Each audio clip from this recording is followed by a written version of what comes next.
Today I'm talking about autumn leaves and one octave arpeggios in second position. When we're figuring out what notes to use when improvising on a tune, I like to sort them into two types of notes. There are chord tones and there are passing tones. So the arpeggios are all the chord tones. Those are your target notes, and if you start on one of those and end on one of those, you're guaranteed to not sound bad. We've got in second position, we've got an E minor scale.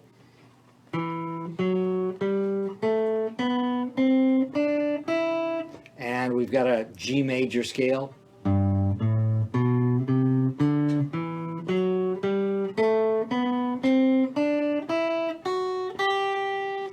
We can get most of the chords, most of the arpeggios to autumn leaves using the fingering from this scale. To me, that's one scale. It's just a question of, do I start and end on an E, and it's an E minor, or do I start and end on the G, and then it's a G major.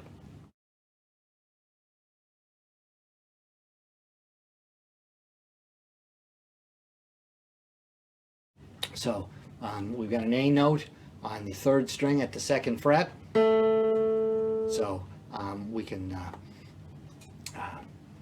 play that A minor 7 arpeggio with no stretches, no slides, no bends, just straight out of the pattern.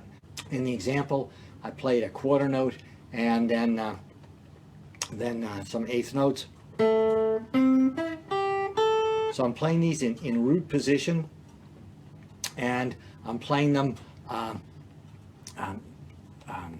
just only one octave, and starting on a quarter note on the root. I'm ending on a quarter note on the root, so that I can really hear what chord I'm on. Then the D7. We've got the D note on the fifth string on the fifth fret under the fourth finger. Then we've got a G, a major 7. We can start on the fourth finger on the fourth string. There's your G. And then a C major 7. So we start on the middle C, third fret, second finger, fifth string. So that was the chords to the first four measures. Now we've got the next line of the song. We've got the F sharp minor 7 flat 5. This sounds like a frightening chord. However, it's not so bad. We've got an F sharp, fret 4, string 4, third finger. Then we've got a B7. Now to get the B7 has a D sharp.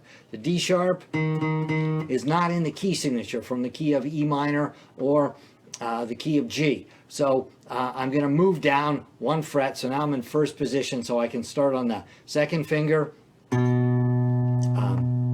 on the B note on the fifth string, and then the D sharp, F sharp, A, and B. And then I'm to the E minor 7.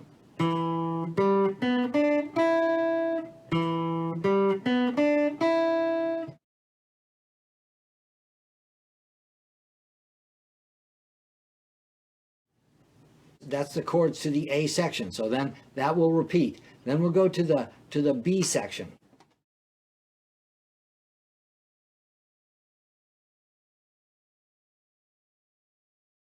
Measures starts at measure 17,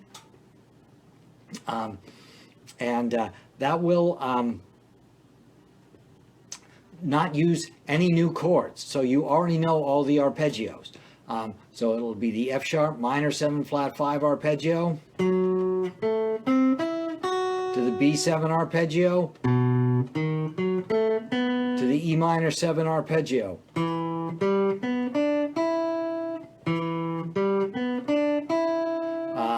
Then the next line will be A minor 7 to D7 to G major 7.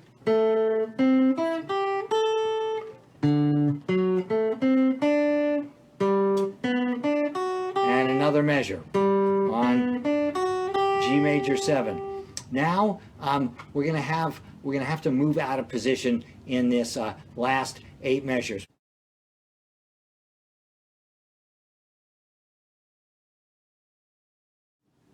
So we've got an F sharp minor 7 flat 5. Same place that we've been playing it. Then the B7, once again we're sliding down to first position for this. And now we're going to have a chromatic line where we're going to go from E minor 7 down to E flat 7, down to D minor 7, down to D flat 7, down to C major 7, down to B. So I want to put all those roots on the 5th string. So and those first 4 chords there were 2-beat chords. So I can't get all of the notes. So I'm going to play the quarter note root and then just the 3 and the 5. I'm going to leave off the 7. We've only got 2 beats because I want that quarter note on the chord change so I can really hear what chord I'm in. So I'm hearing everything in relation to the first note. So I've got an E minor, then an E flat. It's a major or a 7. Then I've got a D minor. Then I've got a D flat major. Now I'm back to chords that last a full measure, C major 7. And then the B7, and I'm sliding down. And then E minor 7.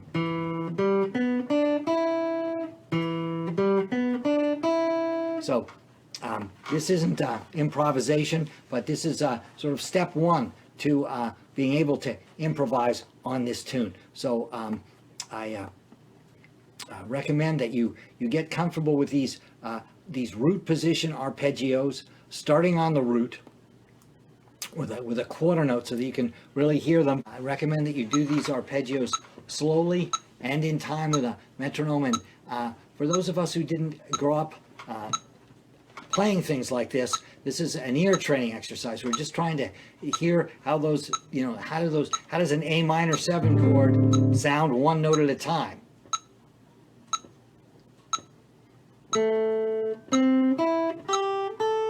How does a D7 chord sound one note at a time? G major 7.